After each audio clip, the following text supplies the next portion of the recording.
मी बघू ना कोणासोबत जायचं आहे कोणासोबत नाही जायचं आहे.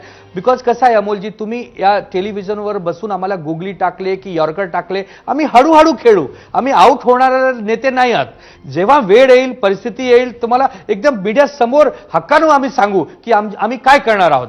पण हे जे दोघं बंधू एकत्रित आले आहेत, हे महाराष्ट्रासाठी हितकर आहे भाई, मुंबईसाठी हितकर आहे. मुंबईच्या मराठी माणसासाठी, मुंबईकरसाठी जे शिवसेनेचं धोरण आहे की 80% समाजसेवा 20% राजकारण, आम्ही नेहमी करत आहोत ना रस्त्यावर उतरून. तर आम्हाला काय फरक पडत नाही की युती झाली की नाही झाली. आम्ही 24/7 लोकांची सेवेसाठी तयार आहोत.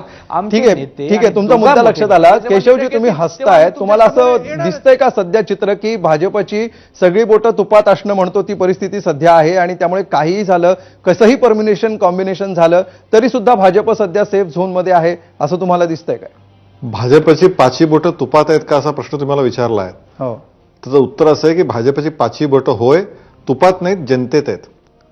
आणि त्याच्यामुळे जनतेचं भरभरून जे प्रेम भाजपला मिळतंय त्याच्यामुळे आम्हाला किती समोर कोण एकत्र येतं याचा विचार आम्ही करत नाही, तर आम्ही आमच्या पद्धतीने लोकांपुढे जातो.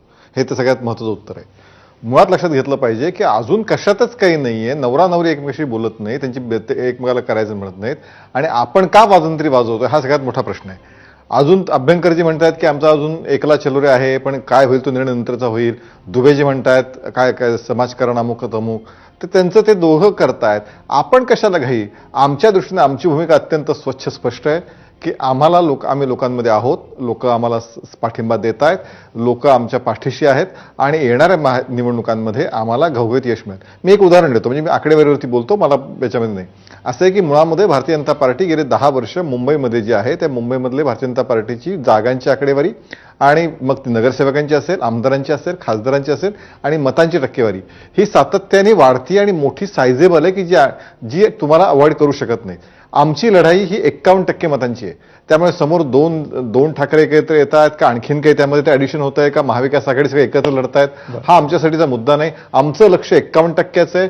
समोर कितीही यावेत आम्ही ती लढाई जिंकू हा आम्हाला विश्वास आहे. ठीक आहे. संदीप आचार्यजी, सध्या या युतीचा जर जेव्हा आपण विचार करू त्यावेळी कुणाचे नेमके काय स्टेक्स पणाला लागलेले असणार आहेत असं आपल्याला वाटतं? नाही, असं एक लक्षात घ्या तुम्ही, आज भारतीय जनता पार्टी आणि एकनाथ शिंदे आणि अजित पवार यांनी पूर्ण ताकदीने तयारी सुरू केलेली आहे. त्यांची भारतीय जनता पार्टीचं आपण बघितलं ते कायम इलेक्शन मोडवरतीच असतात. 5 वर्ष त्यांचं इलेक्शन मोड असतो. त्यांची नीट पद्धतशीरपणे बांधणी तयारी आणि जसं आता केशव म्हणाला त्याप्रमाणे टक्केवारी वाढवणं हे त्यांचं